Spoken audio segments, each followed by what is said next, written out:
नैबे जोंहा शिव मन्दिर तारमाने जोङो बे शिवरात्रिखौ जोङो 2006 सननिफ्राय 1996 निफ्राय जोङो मोनसे लिंग बसायनानै जों बाजार एरियायाव जों फुजा खालामबोदोंमोन। दा बिदिनो फैयै फैयै दिनै 29 बोसोर जाबाय। जों 29 बोसोरनि गेजेराव जों जेबो मोनसे मन्दिर हिसाबै जों सिबिनो हायाखैमोन, मोनाखैमोन, जायगा मोनाखैमोन।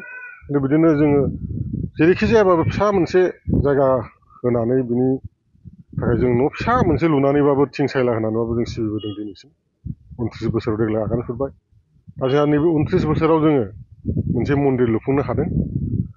बेहाय जोंहा रायजोनि बे सेसापानि ओनसोलनि 12टा 13टा गामि कुहिपार, भेलामारि, बरभेरा, कादङा, दक्षिण फालासगुरि, कुमारपारा, सेसापानि, खारखेला, फुख्रिपारा बिदि लोगो नांनानै जोंहा मोनसे सम्पति दंमोन आरो रायजोनि।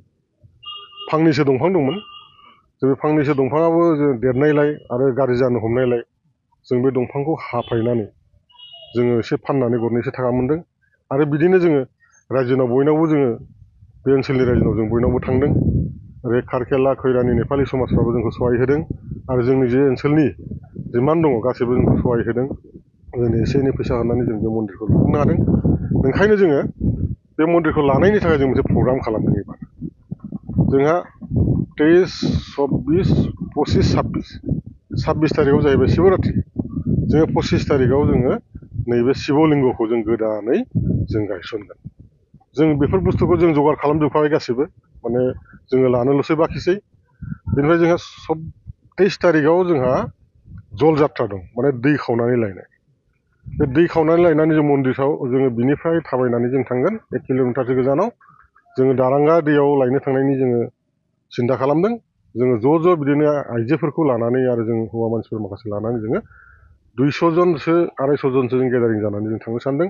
आरो आं खावलायदोंबो जाहाथे जोंनि ओनसोलनि गासैबो गामिनि आइजोफोरा आरो भक्त शिब भक्ति हौवाफ्राबो बा हिन्जावफोराबो ज' फैनानै ओइदिनखालि 23 तारिखआव जोंखौ सहाय होनांगौ। दा बिदिनो जोङो 23 तारिखआव जोंहा बे जल जात्रा थांगोन। जल जात्रा थांनायनि उनावहाय जोंहा फुजा पाठ जाबाय थागोन।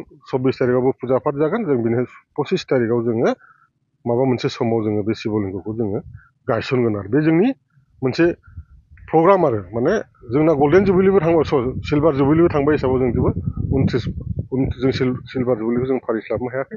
खिन्थु जोङो मन्दिर गैयिनि थाखाय जों हायाखैमोन। जोंना मन्दिर लुनायनि थाखाय जोङो लुफुंनो हानायनि थाखाय जों एबार जों एसे गाजा गोमजायै जों खालामनो सानदों। आसा खालामो गासै रायजो राजाखौ आङो नोंथांमोननि सेराव खावलायो जाहाथे बे हाबाफारियाव गासैबो ज' जोंखौ सहाय होफैयो। फरायसाफोरनि थाखाय मोनसे फोसावथाय। सोलोंथाइ बोसोर 2025-2026 फरायसाफोरनि थाखाय गोदानै मुं थिसननाय लानानै फैदों रुनिकाटानि इउएन एकाडेमिया। चिरां जिल्लानि रुनिकाटायाव थानाय इउएन एकाडेमिया दायो नार्सारिनिफ्राय 9 थाखोसिम गोदानै मुं थिसननायखौ लागासिनो। बे एकाडेमियाव गुन गोनां सोलोंथाइ होनायजों लोगोसे माखासे खाबुफोरखौबो होफानाय जादों। हौवासा आरो हिन्जावसाफोरनि थाखाय आलादा आलादा हस्टेल दं आरो हस्टेलाव थानाय फरायसाफोरखौ जुनियायै फोरोंथाइ होनायनि खाबुबो होनाय जादों। लोगोसेनो फरायसाफोरनि थाखाय कम्पिउटार सोलोंनाय, गेलेनाय, योगानि खाबुखौबो रुनिकाटानि इउएन एकाडेमियाव मोनफागोन।